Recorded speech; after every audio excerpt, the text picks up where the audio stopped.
Hello दोस्तों, मेरा नाम है प्रिंस और स्वागत है आप सभी लोगों का आपके यूट्यूब चैनल जिसका नाम है सक्सेस एजुकेशन 97।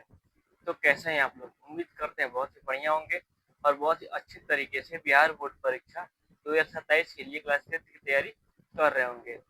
चलिए, जैसा कि हम लोग पिछले वीडियो में देखे थे, बिहार बोर्ड एग्जाम के लिए सामाजिक विज्ञान में पॉलिटिकल साइंस यानी कि लोकतांत्रिक या राजनीतिक किताब, ठीक है, उसमें चैप्टर 2 को उस टॉपिक को देखे थे पार्ट 1 और पार्ट 2 में।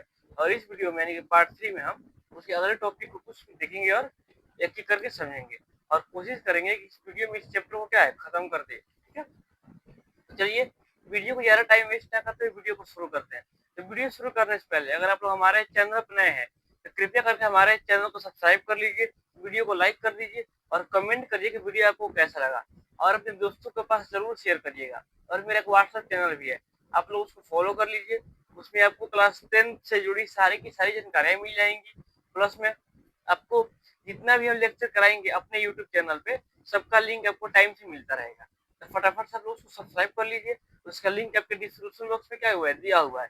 और पार्ट 1 पार्ट 2 को भी देख लीजिएगा, उसमें आपको 4 से 5 नंबर का ऑब्जेक्टिव सब्जेक्टिव मिलेगा, आप लोग उसको भी देख लीजिएगा। उन दोनों का लिंक भी क्या है आपके डिस्क्रिप्शन बॉक्स में दिया हुआ है। तो आइए हम वीडियो को ज़्यादा टाइम बर्बाद ना करते हुए वीडियो को शुरू करते हैं। आइए हम देखते हैं, ठीक है। पहले यहाँ पे अपना क्या है चैनल है जिसका नाम क्या है सक्सेस एजुकेशन 97 है, ठीक है। बिहार बोर्ड परीक्षा के लिए अपना क्वेश्चन है, ठीक है। और क्लास 10 के लिए अगर आप लोग क्लास 10 के एग्जाम 27 में देंगे तब भी कोई दिक्कत नहीं है, 28 या 29 में देंगे तब भी कोई दिक्कत क्या है नहीं है।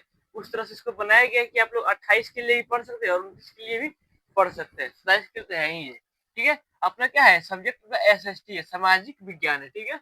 सामाजिक विज्ञान में क्या है पॉलिटिकल साइंस यानी कि राजनीतिक विज्ञान है। चैप्टर अपना 2 है, चैप्टर का नाम है सत्ता में साझेदारी की कार्य प्रणाली। सत्ता में साझेदारी क्या होता है, क्या है पार्ट 1 में हम और पार्ट 2 में देखिए हम, ठीक है। पार्ट अपना क्या है 3 है, ये अपना पार्ट 3 है। अपना टॉपिक कह रहा है भारत में संघीय शासन व्यवस्था। भारत में संघीय शासन व्यवस्था। तो देखिए यहाँ पे कह रहा है भारत एक संघीय देश है। भारत एक क्या है संघीय देश है जहाँ सत्ता केंद्र और राज्य के बीच बटी होती है। जहाँ सत्ता क्या है, यहाँ कार्य क्या है, केंद्र और राज्य दोनों के बीच क्या होती है बटी होती है। केंद्र सरकार पूरे देश को चलाती है।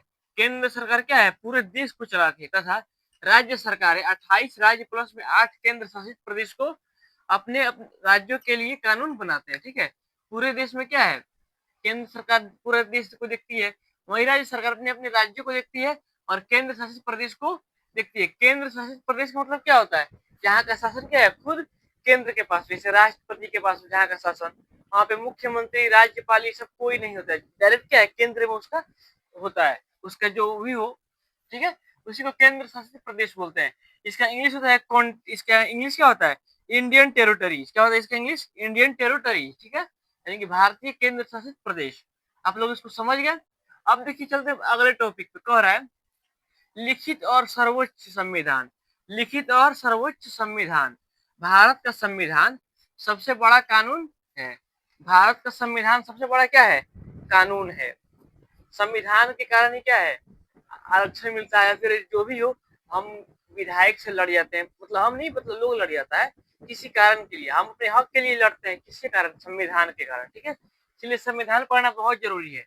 और हाँ, संविधान हम भी बहुत जल्द शुरू करने वाले हैं, अब जब शुरू कर दें, ठीक है।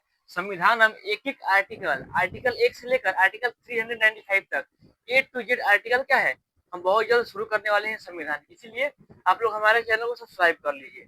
हम संविधान के बहुत जल्द क्लास स्टार्ट करने वाले हैं जो कि आपको इसी यूट्यूब चैनल पे मिलेगा, ठीक है। और हम शुरू करने से पहले आपको बताएंगे कि हम शुरू करने वाले हैं, ठीक है। A to Z संविधान का बताएंगे उसमें, ठीक है। अब देखिए क्या है संविधान भारत का सबसे बड़ा क्या है कानून है, क्या है सबसे बड़ा कानून है। केंद्र और राज्य दोनों को इसे मानना पड़ता है। केंद्र सरकार को भी मानना पड़ता है और राज्य सरकार को भी मानना पड़ता है, यहाँ तक प्रधानमंत्री को भी मानना पड़ता है, ठीक है। तो इस संविधान को इसी संविधान से क्या है सब कोई शपथ लेता है, ठीक है। कोई भी इसके खिलाफ कानून नहीं बना सकता। कोई भी इसके खिलाफ क्या है कानून बना ही नहीं सकता। जो बनाएगा वो अंदर जाएगा, उससे बढ़िया कोई बनाएगा ही नहीं, ठीक है ना। अब देखिए स्वतंत्रता सॉरी आप लोग इसको समझ गए। चलिए आप लोग इसको समझ गए होंगे तो बहुत बढ़िया, नहीं समझे तो आप लोग बैक करके फिर देखिए। स्वतंत्रता नगर पालिका, स्वतंत्रता नगर पालिका, ठीक है। अब देखिए इसमें क्या कह रहा है केंद्र और राज्यों के बीच झगड़ा होने पर सुप्रीम कोर्ट फैसला करता है। मान के चलिए कि केंद्र का बात राज्य नहीं मान रहा या फिर राज्य का बात केंद्र नहीं मान रहा, तो इसका फैसला कौन सुनाता है? सुप्रीम कोर्ट सुनाता है, जो क्या है दिल्ली में है। उसके ऊपर कोई नहीं है, मेरा मतलब है उसके आगे कोई नहीं है, वही बड़ा है। प्रधान, यहाँ तक कि प्रधानमंत्री को भी क्या है अरेस्ट करवा सकता है, उसके ऊपर भी वारंट निकलवा सकता है सुप्रीम कोर्ट, ठीक है। तो केंद्र और राज्य के बीच बात नहीं बनती है, आपस में तालमेल नहीं बैठता है, तो क्या है सुप्रीम कोर्ट उसका फैसला करता है या सुनाता है, और वही संविधान की रक्षा करता है। सुप्रीम कोर्ट ही क्या है संविधान की रक्षा करता है, सुप्रीम कोर्ट ही संविधान की रक्षा करता है, ठीक है। कोई दिक्कत आपको यहाँ तक नहीं? अगर कोई दिक्कत होगा तो बैक करके आप लोग देख लीजिएगा, ठीक है।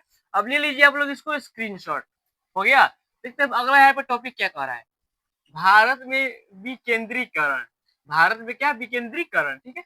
विकेंद्रीकरण का मतलब है सत्ता को केंद्र और राज्य सरकार, सत्ता को केंद्र और राज्य सरकार से हटाकर स्थानीय स्तर यानी गांव और शहर तक पहुंचाना। विकेंद्रीकरण का मतलब क्या होता है? सत्ता को केंद्र और राज्य सरकार से हटाकर स्थानीय और ग्राम और शहर के लोगों तक क्या है करना पहुंचाना, ठीक है। आप लोग इसको देख लीजिए। अब देखिए अब यहाँ है ग्राम पंचायतों के प्रमुख अंग।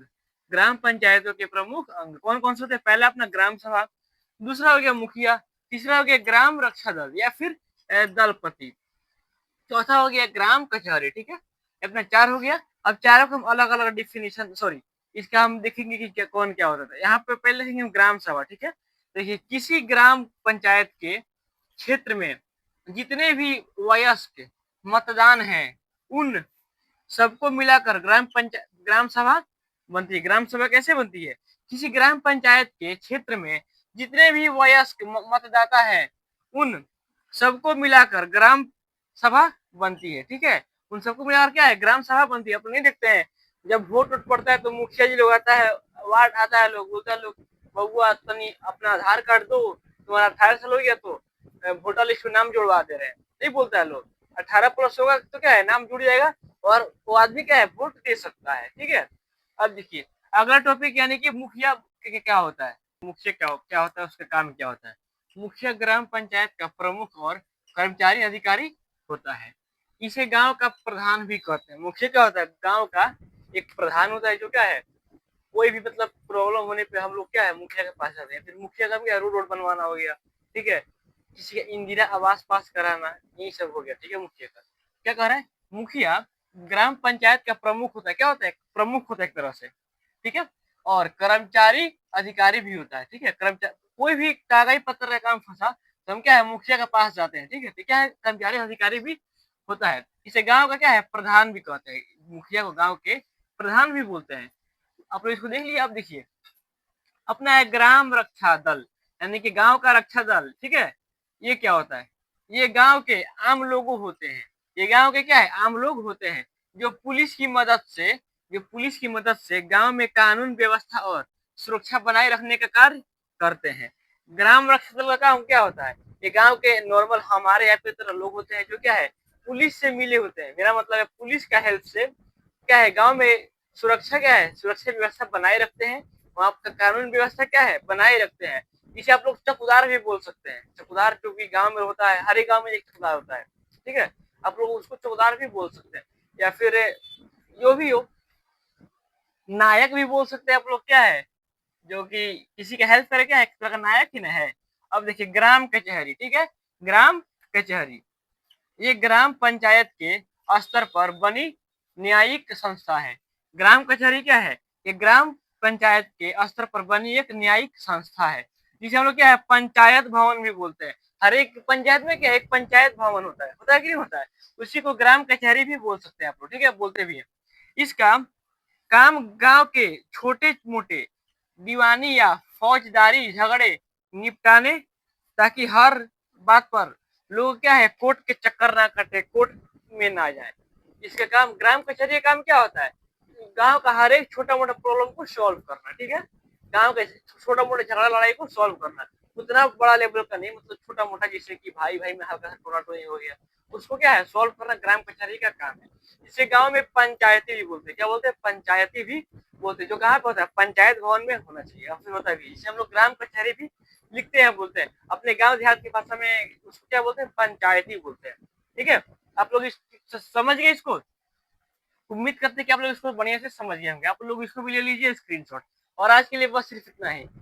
बहुत दुख की बात है कि अभी तक चैप्टर कंप्लीट नहीं हुआ, लेकिन नेक्स्ट पार्ट में यानी कि पार्ट 4 में इस चैप्टर को हम कंप्लीट कर देंगे। ठीक है, पूरी तरीके से कंप्लीट कर देंगे और एक एक टॉपिक को, किसी टॉपिक को नहीं छोड़ेंगे। सारे टॉपिक को हम एक एक करके पढ़ा रहे हैं और समझा रहे हैं। तो चलिए, उम्मीद करते हैं कि आपको ये वीडियो बहुत पसंद आया होगा। तो वीडियो को लाइक करिएगा, कमेंट करिएगा कि वीडियो को कैसा लगा, और कमेंट करिएगा कि पार्ट 4 के लिए आपको कमेंट करिएगा। ठीक है, वो भी जल्द ही आएगा, कल परसों में वो भी आ जाएगा। तो चलिए, अगर आप लोग को वीडियो पसंद आए तो वीडियो को लाइक कमेंट शेयर करिएगा, और चैनल को मेरे सब्सक्राइब अब तक नहीं किए तो सब्सक्राइब कर ही लीजिए, और व्हाट्सएप चैनल को भी आप लोग फॉलो कर लीजिए।